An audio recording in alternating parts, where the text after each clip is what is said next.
Alright then, everybody, we are back yet again. Another video, another singled out. Today we're tackling the Corvette ZR1. Since we did the Viper yesterday, we'd like to do another one of its competitors, not another, but a competitor. So even though it didn't come out in the same time as the ZR1 or as the ACR, the ZR1 is probably the best car, especially from America right now, to be a competitor, right? Another big $100,000 plus car, you know, fucking part of the big Wang gang, that kind of shit. So it makes sense that these two would be together. And shit, can't see a fucking thing. There we go. But they do differ in a few ways. For instance, ZR1, stupid fucking face. Look at it. Just look at the photo of it, and you'll see it just has like a pinched little mouth, almost. If you actually opened up the whole amount of a Type R front fascia, since they also have big hexagonal areas, and if you open those up, they're actually really similar.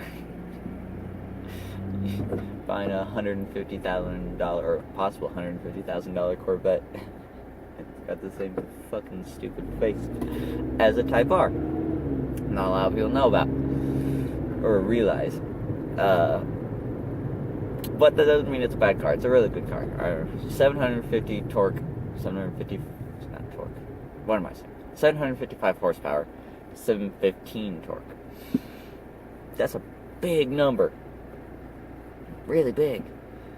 And how does it get it? Well, if you buy a regular Stingray or even Camaro, you get a regular 6.2 liter engine. They all have it. They all have the same 6.2 liter, and the only way they get the larger amount of power is they put a supercharger on it.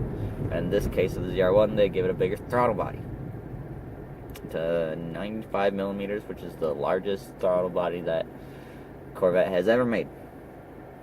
So it's got things working for it. The supercharger, bigger than the Z06 and the Z01s. I really like their fucking Zs. That Chevrolet Z71 package, ZR2.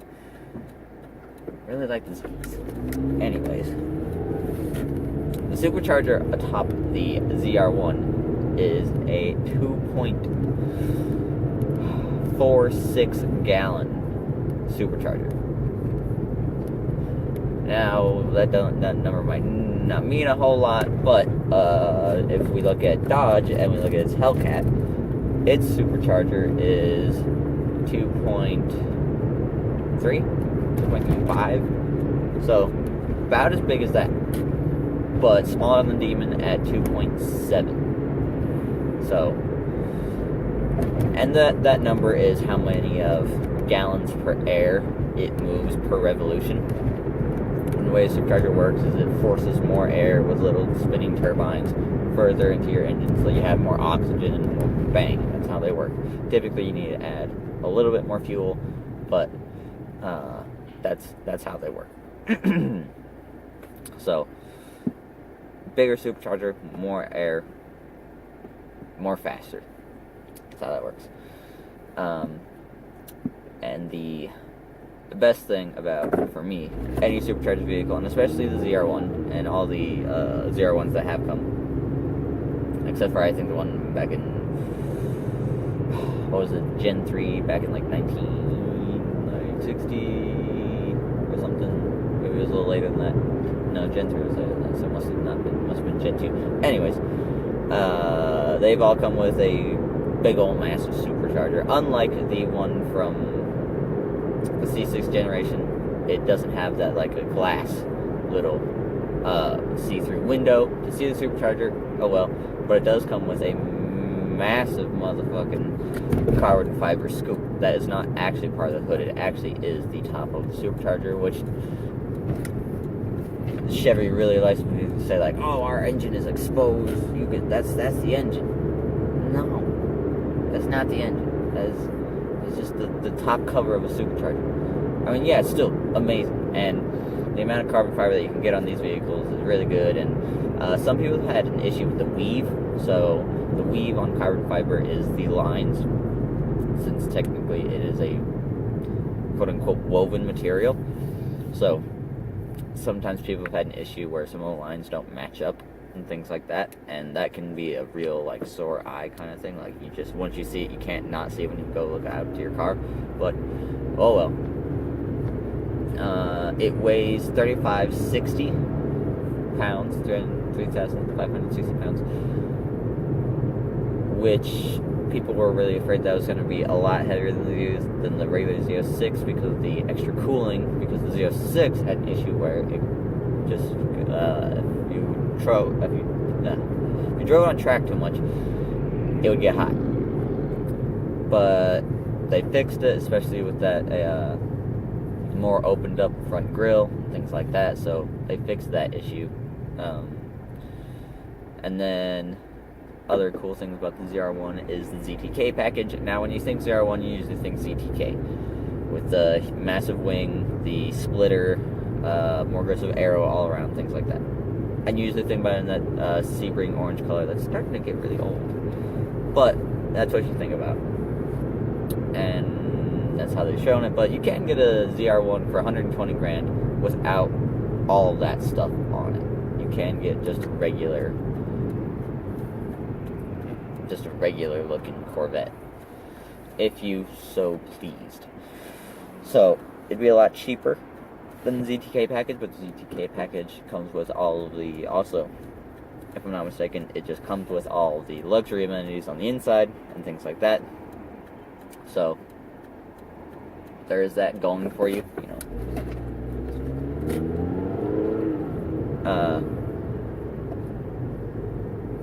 And they've also upgraded the interiors to have a lot of Alcantara and things, a lot of other things that a lot of supercars have, which is why people have been kind of wondering if maybe it should now just be a supercar, which, you know, maybe it should, because it's got the numbers, it's got the track times.